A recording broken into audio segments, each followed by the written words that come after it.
Olá pessoal, bem-vindo a mais uma aula de administração eclesiástica.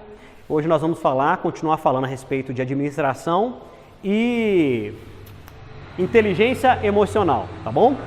Então o primeiro ponto aqui da gente, na verdade nós falamos na última aula sobre o que é administração, o que é administração eclesiástica e como, o que a administração envolve, né? O que ela envolve no que diz respeito à igreja, no que diz respeito ao trabalho dos ministérios da igreja e como nós devemos encontrar a medida certa para aquilo que é racional, para aquilo que é emocional e principalmente para aquilo que é transparente e justo no trabalho e na atuação da administração das coisas que dizem respeito à igreja.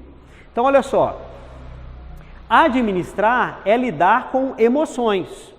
Só que nós temos um mito de que as nossas decisões são tomadas através de uma racionalidade.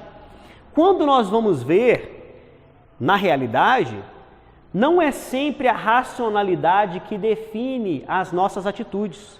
Nossas atitudes, elas estão envolvidas de sempre de um determinado tipo de emoção. A exemplo disso, dentro da administração, nós temos a venda.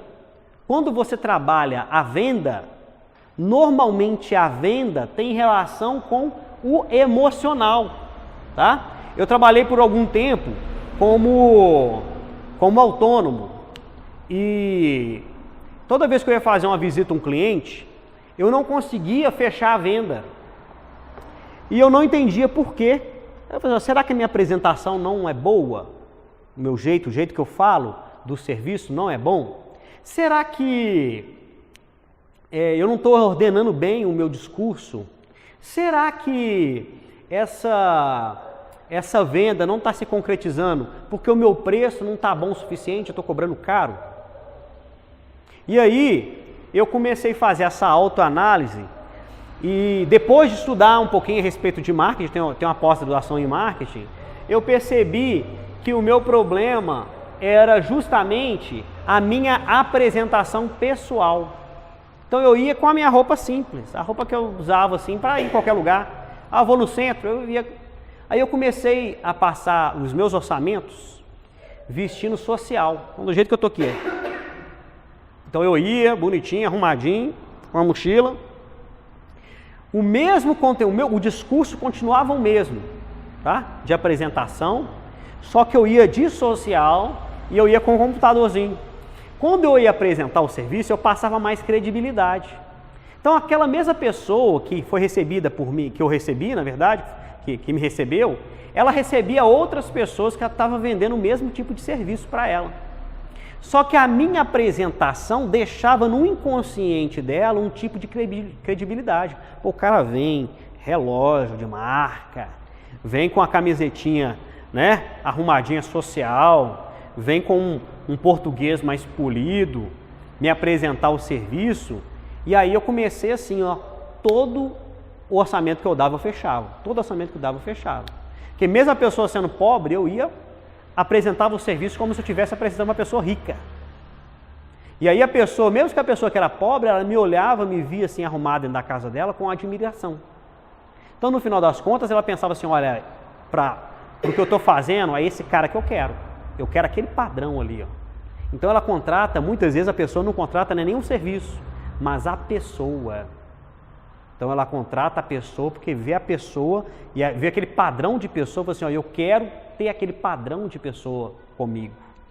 Então a gente tem que ficar alerta com isso, porque dentro da igreja é a mesma coisa. As pessoas vêm para a igreja, tem um espiritual? Tem. Isso deve ser o primeiro lugar? Sim, tem que ser o primeiro lugar. Mas se a pessoa, mesmo que de forma errônea, ela tem essa visão, você tem que conquistar também ela por essa visão. O que Paulo falou? Me fiz de louco para os loucos, me fiz de sábio para os sábios, me fiz de tudo para que eu pudesse ganhar o máximo de pessoas possível. Nós devemos ser assim também.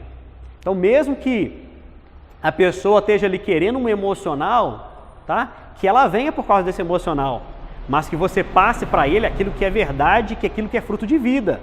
Então, você que tem que ter consciência da realidade. Você não precisa esperar isso da outra pessoa. Então, a forma de apresentar o Evangelho, a forma de se apresentar para o outro, a forma de apresentar o seu ministério, a sua igreja para o outro, também é importante. Amém? E isso vale para os negócios das pessoas também, irmãos. Porque muitas vezes você não está fechando, porque você vai lá, o cara marcou um horário com você vai lá e chega fora do horário. Então, outra coisa, chegar no horário, tá? Chegar no horário ali, marcado, com uma apresentação boa, sabe? Por exemplo, marcenaria, né? Você vai lá dar um orçamento, você chega lá todo desarrumado, dá um exemplo, marceneiro, chega lá todo desarrumado, dá um papel sujo lá pro cara com o desenho do armário. Ah, o seu armário é esse aqui, ó. Outra coisa, você chegar lá com o computador, né? Arrumado, com a trena, faz a medição toda, aí você aprende a mexer no computador e fazer aqueles desenhos gráficos. Não, eu vou fazer aqui para você um desenho 3D rapidinho, aqui eu tenho alguns modelos, vou fazer primeiro por um modelo, depois eu te mando um arquivo final, tá? Você já fez vários serviços, você já tem os modelos pré-prontos ali, ó, o seu armário é mais ou menos isso aqui, ó. Então, o que eu vou fazer? Vou pegar aqui os dados que eu peguei e vou te apresentar, te mando no seu e-mail, um desenho de armário mais aproximado do que o seu vai ser na realidade. Mas aqui já tem uma prévia do que vai ser. Pronto, passa credibilidade, irmão. E ali, mesmo quando ela fizer um orçamento com outra pessoa, ela já vai ter uma referência muito melhor de você. Se a pessoa que vier depois de você apresentar o serviço, mesmo que o serviço não seja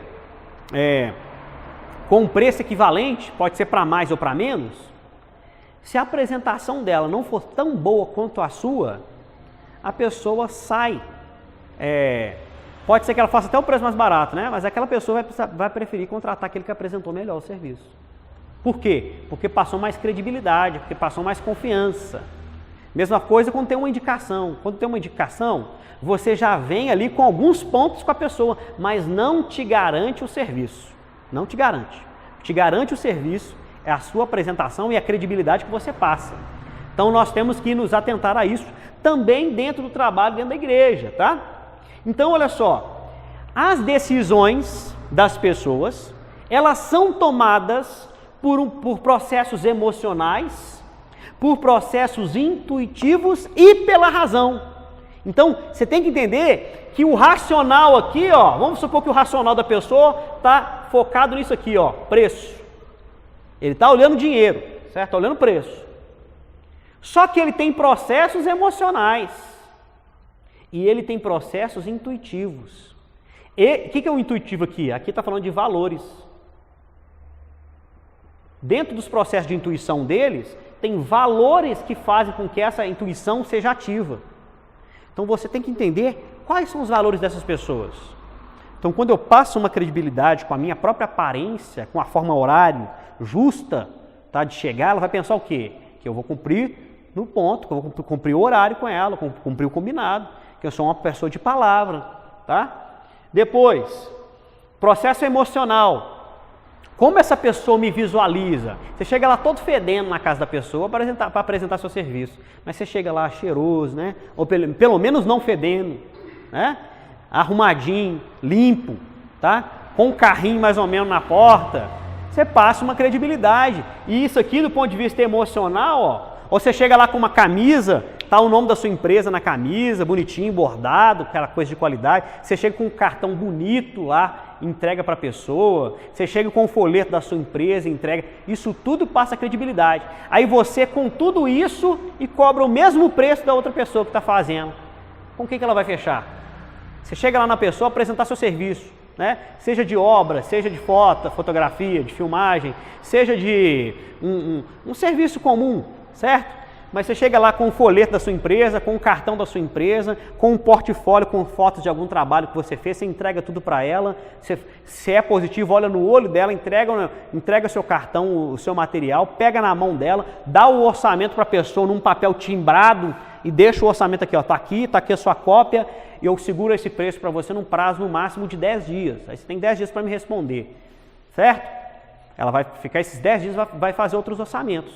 Você passou credibilidade, entendeu? Se o seu preço ainda for bom, irmão, a chance de você fechar é muito maior, entendeu? Isso envolve também os trabalhos da igreja, tá bom? Além disso, então, as decisões são tomadas por processos emocionais, intuitivos e racionais. Então, junta tudo isso. Então, você tem que saber a respeito disso para você controlar as emoções das pessoas que você está lidando com elas, de tal forma que você obtenha resultados positivos para si, tá? Então, olha só, o líder, que está na frente dos ministérios, ele tem que criar motivação para os seus liderados. E essas motivações são criadas por quê? Por razões e motivos válidos. Então, você cria motivações, você cria motivos positivos e válidos para quê? Para que as pessoas que estão trabalhando junto com você possam usufruir, por exemplo, até um incentivo. Ô, irmão, pessoal, nós estamos aqui, pegamos essa obra para fazer, pegamos esse serviço para fazer, e se eu perceber que você está motivado, que você está trabalhando, que você está me ajudando a cumprir os prazos, eu vou te pagar um pouquinho a mais. Então você tem um gasto a mais, mas você tem um resultado também a mais, porque você tem um motivo válido aqui para as pessoas te ajudarem naquele trabalho. Então você impulsiona as pessoas, né?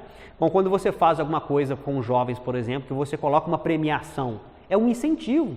Então você coloca aqueles jovens para poder ficar mais empenhados em fazer algum trabalho na igreja, tá bom? Então, o líder, ele tem que saber como motivar as pessoas, então ele tem que conhecer os processos emocionais, intuitivos e racionais que estão também não só com os seus clientes, mas com os seus liderados, que envolvam os seus liderados naquilo que é pertinente. Então, o que é liderar? Aí a gente vem no papel do líder. O que é liderar? Você como líder no seu trabalho, você como líder na igreja, você como líder na escola, o que é ser líder? O que é tomar a responsabilidade de líder? Criar comunicações positivas, criar comunicações, delegar, liderar, tá? Criar uma comunicação com conteúdo emocional que impulsione as pessoas. Então você cria uma comunicação que motive as pessoas a produzir, a conquistar resultados. Lembrando que essas pessoas têm qualidades e defeitos e que você, ao fazer isso, está lidando também com as qualidades e os defeitos das pessoas. Então, se você conseguir fazer com que cada um, com as suas qualidades e seus defeitos, tirem, né? Que eles mesmos tirem deles o melhor de si mesmos, no objetivo em comum, aí você está sendo o melhor líder. Temos um objetivo em comum. Nós temos qualidades e defeitos diferentes, mas nós vamos lutar de forma harmônica para conseguir alcançar esse objetivo. Então você cria motivações, cria metas, né? Você descobre nos seus liderados as aspirações dele, os desejos dele, né? E você tenta o quê? Trazer exemplos. Pegar essas motivações e impulsionar ele por meio dessas motivações a lutar pelos seus objetivos, pelo objetivo da igreja e por objetivos próprios inerentes à pessoa humana, àquela pessoa que você está lidando com ela. Depois disso, irmãos, do ponto de vista de clientes, aí falando de administração no sentido geral, tá? Ou do ponto de vista daqueles que são recebidos na igreja, essas pessoas, no sentido humano, tá? Não estou espiritualizando agora não. Para a gente ver do ponto de vista da administração. Do ponto de vista humano, essas pessoas quando vêm, elas têm expectativas emocionais. Então aí, no sentido espiritual, você pode pedir a Deus, me revela o coração das pessoas. Você pode fazer oração, Deus me revela o coração das pessoas. Me dá a mensagem que as pessoas querem escutar, me revela, me dá profecia, me dá mensagens que estão intimamente ligadas com a realidade das pessoas. Tá? Então me dá a palavra correta. Ô Deus, me faça ter capacidade de perceber isso nas pessoas. Ou me dá inteligência para perceber, porque você pode perceber por sua própria inteligência. De forma intuitiva, você pode perceber quais são as aspirações dessas pessoas, tá? Quando você conhece essas aspirações, esses desejos e até as angústias das pessoas, você tem conhecimento dessas informações e você tem o poder de influenciar. Se Deus me revelou, se eu já sei, Então eu vou criar uma estratégia para alcançar o coração dessa pessoa e tentar influenciar ela para o bem. É isso. Essa que é a estratégia. Você está dentro da igreja, observando os irmãos, cada um dentro do seu ministério. Se você percebeu que a pessoa não está feliz naquele ministério, você tem que saber por quê. E sabendo por quê, você tem que agir para poder promover a melhor harmonia possível dentro do ministério. E também é assim no seu trabalho. Você está com um rapaz lá, ele está trabalhando. A emoção dele, as emoções que ele tem dentro do trabalho, aí já toco à frente aqui. As emoções que ele tem no trabalho vão falar diretamente no desempenho que ele está tendo enquanto funcionário. Por que ele não está tendo um desempenho muito bom? Você pode está com um problema em casa, ele está com um problema na igreja, ele está com um problema um problema pessoal, um problema financeiro, o que está angustiando? Um problema familiar? Tem alguma coisa angustiando o meu liderado? Eu preciso descobrir o que é. Oh Deus, me revela, eu posso orar, mas eu posso também procurar essa pessoa e conversar. Eu estou vendo que você está assim, assim, assim. O que está acontecendo? Me conta, deixa eu te ajudar. Se abre para mim. Então, pastor, não tem que ser sempre esperar a pessoa chegar, não. Você não pode interferir além do que a pessoa te permite. Agora, você pode questionar. Eu estou vendo que a pessoa está vindo na igreja e não está entregando o dízimo. Aí, o cara começa a dar indireta no púlpito. Não. Chega, ou você não se importa com isso, eu não me importo. Não me importo, porque é a pessoa e Deus. Agora, a pessoa pode estar passando dificuldade financeira, pode estar precisando de ajuda. Então o que a igreja tem que fazer? A igreja tem que procurar a pessoa e perguntar se está precisando de ajuda. Você está precisando da cesta básica? Você está precisando de alguma coisa, irmão? E isso aí vai influenciar no desempenho da pessoa. Em todos os âmbitos, irmão. Aí isso vai influenciar no casamento, pode influenciar em várias áreas. Então, quanto antes o líder ele dar um passo à frente para tentar ajudar as pessoas, menos isso aqui vai influenciar no desempenho espiritual, no desempenho social dele. Tá bom? E outra coisa, as emoções, além de influenciar o desempenho, pode gerar outra coisa aqui, inveja. O que é inveja? Inveja é você ficar chateado, é você se sentir menor que os outros por causa de uma conquista que o outro tem e você não tem. Quando você tem inveja, você está se inferiorizando. Você se acha menos do que o outro porque você não tem aquilo que ele tem. Isso é inveja. E isso tem a ver também com questões emocionais. Por isso que o líder, ele tem que saber fazer leituras emocionais, tá? E aí, por fim, nós chegamos aqui, que é um tema central dessa aula, que é a inteligência emocional. Então, olha só, vou pegar aqui a apostila de vocês. Na página que está enumerada 122, começa a falar sobre inteligência emocional. E aí vai falar sobre a diferença de QI, que é coeficiente intelectual, e QE, que é coeficiente emocional. São dois tipos de pensamentos. QI. Eu vou falar do QI? Você fez um teste de QI? É coeficiente mental. Isso se refere a quê? Qual que é a sua capacidade cognitiva de raciocínio? Tá? Então, é para saber o quanto você é intelectual. E o que é? É coeficiente emocional. O que é coeficiente emocional? Qual que é a sua capacidade de lidar com emoções? Nem sempre, irmãos, aqui a pessoa que tem aqui, tem um QI alto. Ela tem um QI alto. Só que ela tem um QE baixo, QI alto. O que é QI alto? Você tem uma alta formação acadêmica, você estudou muito, você sabe muito de matemática, você sabe muito de linguística, você sabe muito de lógica, seu QI é alto.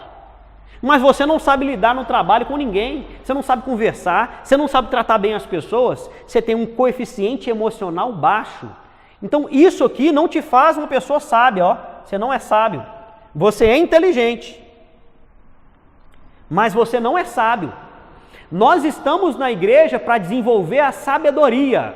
A sabedoria é uma mistura do coeficiente intelectual com o coeficiente emocional. É você tirar o melhor da inteligência da pessoa e enquadrar isso num equilíbrio emocional, de forma que essa pessoa seja capaz de passar por qualquer situação. Amém? Esse é o trabalho da igreja, tá? Formar as pessoas tanto no coeficiente intelectual quanto no coeficiente emocional, tá bom? Então tem uma diferença. Agora, o que é inteligência? Aí o texto vai falar que inteligência é a capacidade de resolver problemas. Isso é inteligência. Só que quais problemas? Todo tipo de problema. Vai ter problema que vai ser aqui, ó. E vai ter problema que vai ter aqui. Você pode ter um coeficiente intelectual alto, mas você não ser inteligente. Você é douto, você é um intelectual, mas você não é inteligente. Porque você não sabe pegar isso aqui, ó, esse conhecimento, e usar ele para o seu benefício. Ah, você sabe resolver as contas de matemática. Você sabe lá escrever um bom texto, mas você não sabe lidar com as pessoas. Você não sabe lidar com o seu próprio dinheiro. A gente que é muito inteligente, mas se embrenha nas drogas. Você toma atitudes estúpidas. Você é estúpido com as pessoas. Então você não sabe tratar ninguém bem. Então você não é inteligente. Inteligência é a mistura dos dois, tá? É a busca pela sabedoria, isso que a gente está aqui, tá bom? E a emoção? Olha só, o que é emoção? A gente já falou sobre emoção, mas o texto traz uma definição aqui na página 123 sobre o que seriam as emoções. Olha só, emoção é qualquer agitação ou perturbação da mente. Qualquer agitação ou perturbação da mente. Um sentimento, paixão, qualquer estado mental veemente ou excitado é uma emoção. Então, as emoções têm relação ao quê? Com a herança biológica de cada um. Aí você vai lá na teoria dos temperamentos de novo. Herança biológica já está dentro de você. No início da história do homem, como é que era o homem? A vida do homem era insegura. Cada um lutava, não tinha... Casamento, você tinha que tomar cuidado até com a sua esposa, senão passava outro e levava a força. Ué. Então o homem, ele tinha que fugir e lutar pela vida. E isso está enraizado dentro de nós. Então você tem medos, você tem angústias, você também tem sonhos, você tem uma vontade de lutar e você tem uma vontade de fugir. Isso está em você, vontade de lutar e vontade de fugir. E aí, as suas emoções se relacionam com essas coisas, de tal forma que, com o passar do tempo, se você não souber lidar com as emoções e com o seu intelecto, você vira uma pessoa infantil, mesmo tendo estudado, mesmo tendo aprendido sobre alguma coisa da vida. E muitas vezes você vai ver que tem muita gente que tem formação alta, mas tem uma carga de sabedoria social, emocional tão baixa, que muitas vezes você até duvida que a pessoa que faz ou que toma tais atitudes seja uma pessoa que tem uma formação tão alta. Às vezes é doutor, doutora, e toma as atitudes tão bobas. Por quê? Porque não aprendeu com as lições que a vida nos dá. Porque todo mundo pode passar por qualquer tipo de, como é que se diz? De classe social. Todo mundo passa por dificuldades e lutas. Nós temos que saber lidar com todas elas. Amém, irmãos? Então, como é que você faz para dominar isso? Tá? Exercitando-se no conhecimento, exercitando em dominar a sua inteligência, exercitando-se em dominar as suas emoções. E aí a pessoa, para fazer isso, quando você tem um equilíbrio disso aqui, você passa a ter inteligência emocional. E aí, o texto de vocês, ele traz aqui uma perspectiva de 4 perfis de pessoas que não conseguem lidar bem com as questões emocionais. Aí na página 123 você vai ver o seguinte, olha só. Ele descreve 4 tipos emocionais. Ó. Número 1, os autoconscientes. O que seriam os autoconscientes? Sabedores de seu estado quer dizer, sabedores do que ele tem de inteligência e das suas emoções, conhecedores de seus sentimentos e onde a vigilância ajuda na administração dessas. Então, esse autoconsciente é aquele legal, é o que a gente quer. Então, para você ser autoconsciente, ter inteligência emocional, você tem que saber quem você é, saber das suas limitações, saber das suas possibilidades e manter uma vigilância dessa inteligência e das suas emoções para administrá-las de tal forma que você tenha inteligência emocional. Então, esse é o bom. Na verdade, então, são quatro pontos, um deles é positivo. E os outros são 3, que são aqueles que não conseguem tão bem assim alcançar uma inteligência emocional. O segundo ponto, a mentalidade, o tipo emocional se chama os mergulhadores. Quem que é esses mergulhadores? Pessoas imersas em suas emoções. Você, como mergulhador, você está de tal forma inserido nas suas próprias emoções que nada mais é outra realidade a não ser aquilo que você sente e o que você pensa. Então todas as suas decisões são baseadas simplesmente no que você está sentindo. E aí muitas vezes por causa disso você comete erros. Porque você trabalha simplesmente a partir daquilo que é emocional. Então olha só, pessoas imersas em suas emoções sem capacidade de despreender destas. Poucos sabedores dos seus sentimentos, ele não sabe diferenciar seus sentimentos, e com tendência ao descontrole. Pessoas que facilmente se descontrolam, aí fica nervoso, perde a linha e não consegue se controlar mais. Tá? Facilmente perde, ficou nervoso, já perde o descontrole. Então essa pessoa, ele chama de mergulhador, está inserida de tal forma nos seus sentimentos, nas suas emoções, que ele não raciocina para tomar suas decisões. Amém? Depois vai falar sobre os resignados. Quem que são os resignados? Os resignados, eles sabem quem eles são. Eles sabem quem eles são. Eles sabem das suas emoções. Eles sabem das suas capacidades, tá? Mas mesmo sabendo o que estão fazendo, tendem a aceitar seu estado de espírito ou pouco fazem para mudar. Ah, eu sou assim mesmo, eu não estou nem aí não. Ele sabe daquilo, ele tem consciência daquilo que ele é, daquilo que ele está vivendo, ele sabe que não é correto, mas ele é resignado, quer dizer, ele aceita que é isso mesmo, então deixa para lá. Como o pessoal disse, como as pessoas dizem aí no popular, né? Deixa o pau quebrar, tá nem aí. É daquele jeito mesmo, pau que nasce torto, morre torto. Isso é ignorância. Não seja ignorante, tá? Mas ele chama essas pessoas, né, que eu considero ignorantes, ele chama de resignados. Porque alguns deles, eles parecem mesmo calmo, tranquilo, mas ele não vê também que a calmaria demais dele, né, a passividade, né? Mesmo um pai que não corrige um filho é passivo demais. Deixa, cada um faz o que quiser, cada um faz a sua escolha. É passivo demais, E o fato de ser passivo demais, muitas vezes, gera também um problema.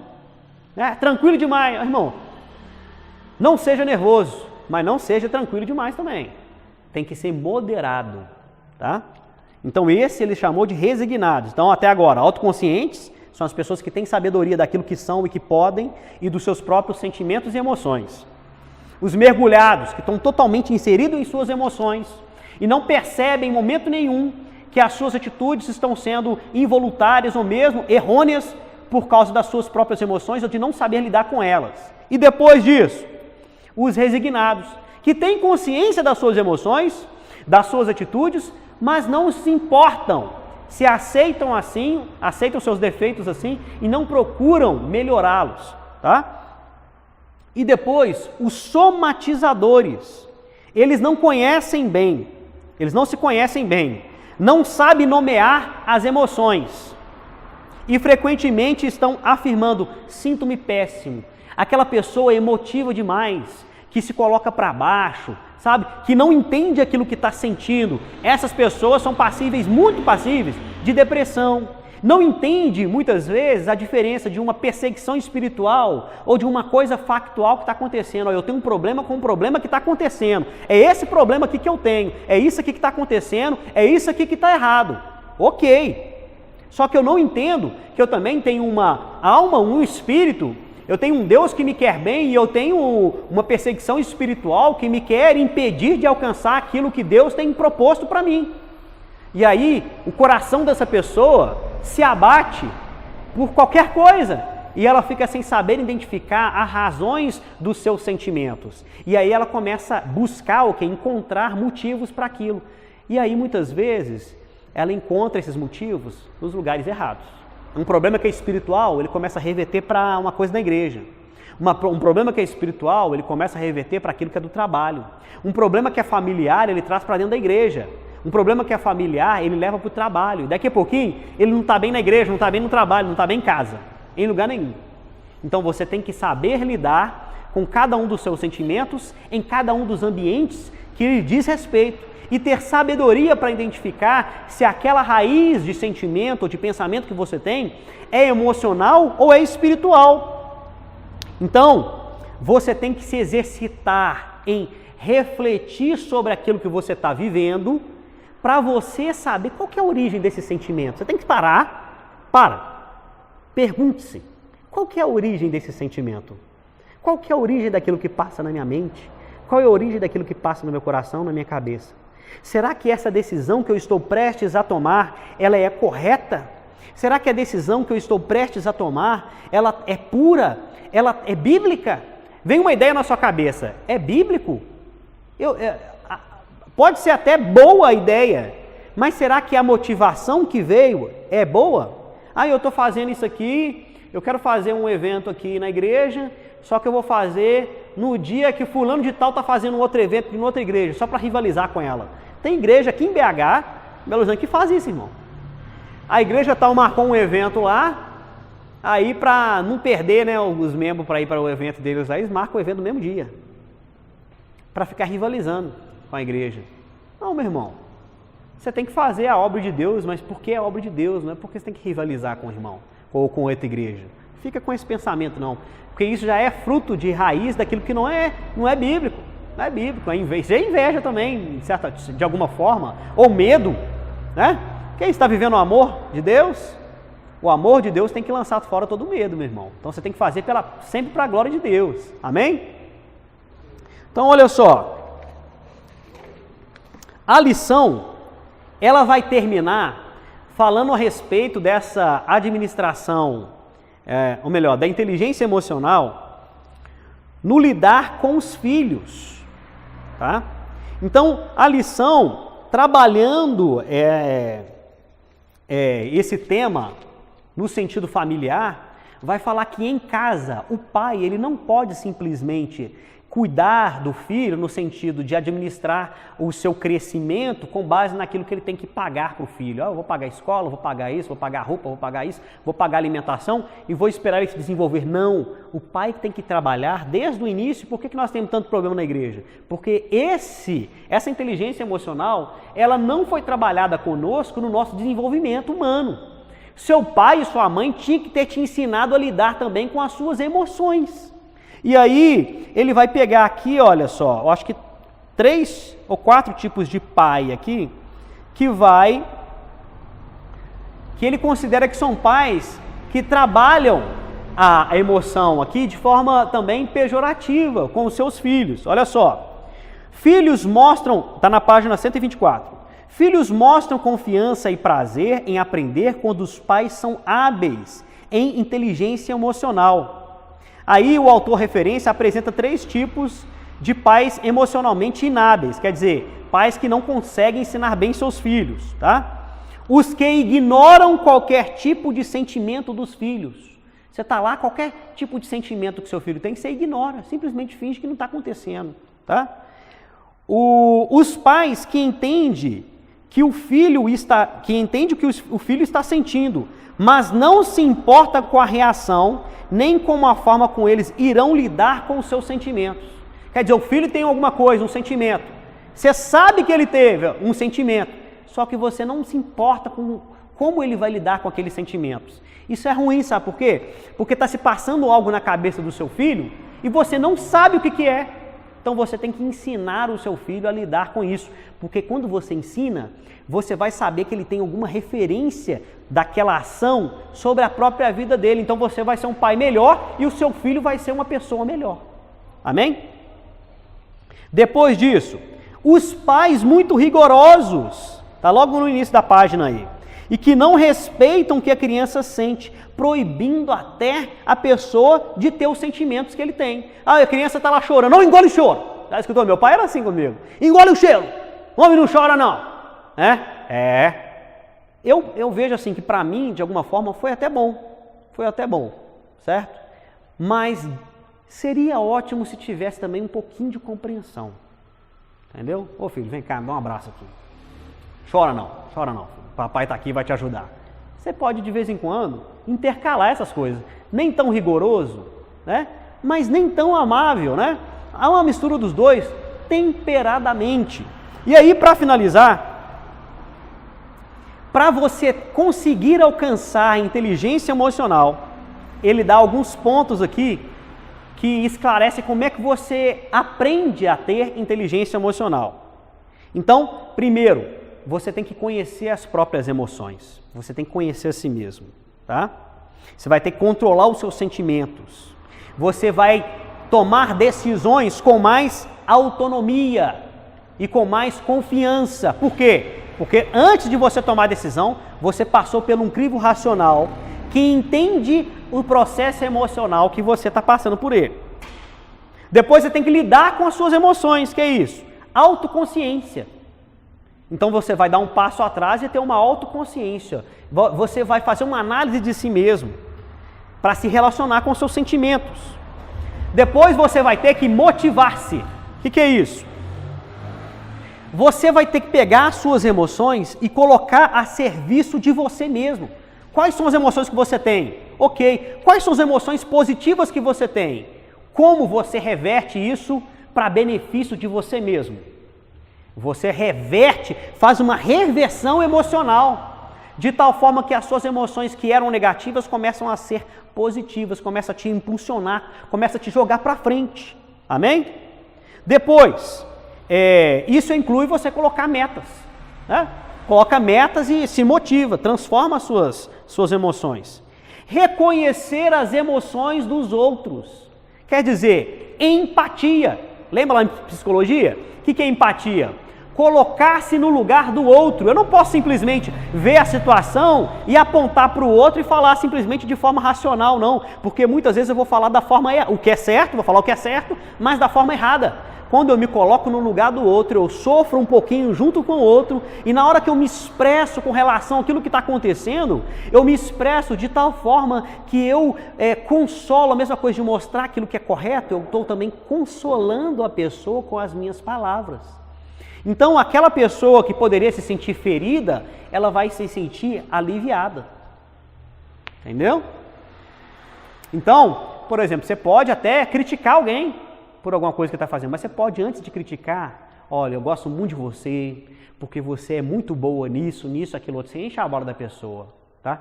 Eu gosto demais de você por causa disso, você é muito bom nisso, mas sinceramente, nesse caso especificamente aqui, eu sou obrigado a concordar com a outra pessoa que está apontando esse problema, meu irmão. Nós estamos aqui para poder fazer aquilo que é bom e agradável. E não está fluindo bem isso aqui. Então, o que nós temos que fazer? Nós temos que corrigir para melhorar. Amém? O que eu quero que você faça? Eu quero que você seja melhor. Então, eu quero te ajudar a ser melhor. Então, a gente vai junto construir aqui uma igreja, um ministério que seja melhor para a glória de Deus. Amém? A pessoa já fica mais tranquila, irmão. Já se sente menosprezada, porque pode se sentir menosprezado. Por quê? Muitas vezes dentro da igreja está trabalhando de graça, né? Está trabalhando de graça. Amém?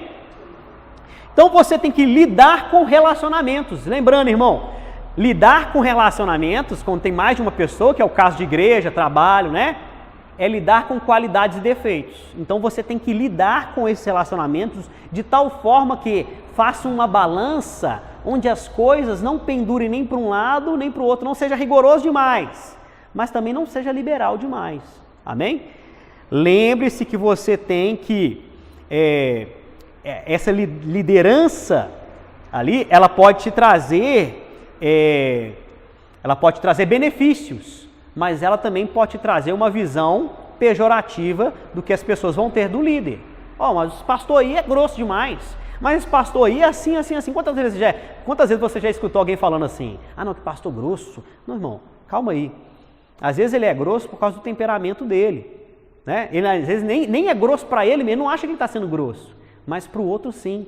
Então, você não pode falar simplesmente por causa do seu temperamento. Você tem que falar para um outro que é diferente de você. Amém?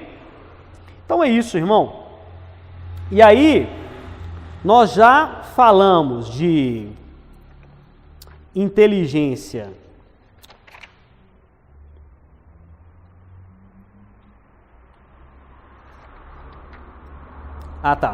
Nós já falamos da inteligência emocional nesse sentido geral, né? Ele também vai apontar aqui, olha, alguns pontos que você pode tentar trabalhar para poder melhorar mais ainda. Então, autoconsciência, só fazendo uma verdade um resumo. Autoconsciência, conhecer a si mesmo. Autocontrole, controlar suas próprias emoções, controlar as suas qualidades, controlar os seus liderados, controlar a si mesmo, para você poder controlar as pessoas. Adaptabilidade. O líder, ele tem que saber se adaptar. Vai ter coisa que não vai ter jeito, irmão. Vai ter coisa que você não vai conseguir fazer. Quando você vê que não tem jeito de ser daquele jeito que você queria, não brigue. Aceite. Fazer o quê? Vamos fazer do jeito que dá agora. E nós tentamos fazer da melhor forma possível. Não deu? Vai do jeito que dá. Adaptabilidade. Empatia, nós já falamos. Gerenciamento de conflitos. E depois, o trabalho em equipe.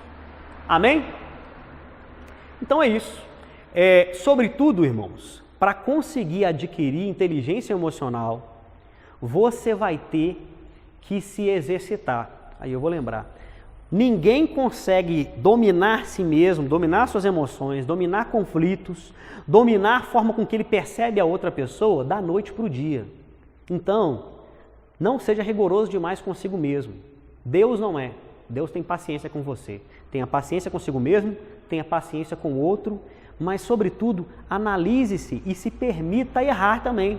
Tá? Pode ser que você erre. Então, não desanime porque você errou. Procure ver que você e as outras pessoas estão em desenvolvimento. Se vocês errarem, perdoem-se mutuamente e se dirigem de novo para tentar fazer aquilo que é correto. Amém? É o exercício constante do autoconhecimento, da empatia, da administração de conflitos, das suas emoções, das emoções dos outros, que vão nos levar ao aprimoramento e assim sermos pessoas sábias, tanto emocionalmente quanto intelectualmente. Não é assim? Para estudar é um processo, você faz a primeira série, segunda, terceira e vai ir até fazer um doutorado, até fazer um mestrado, até ser uma pessoa muito bem formada. A mesma coisa é se tratando de emoções e de liderança.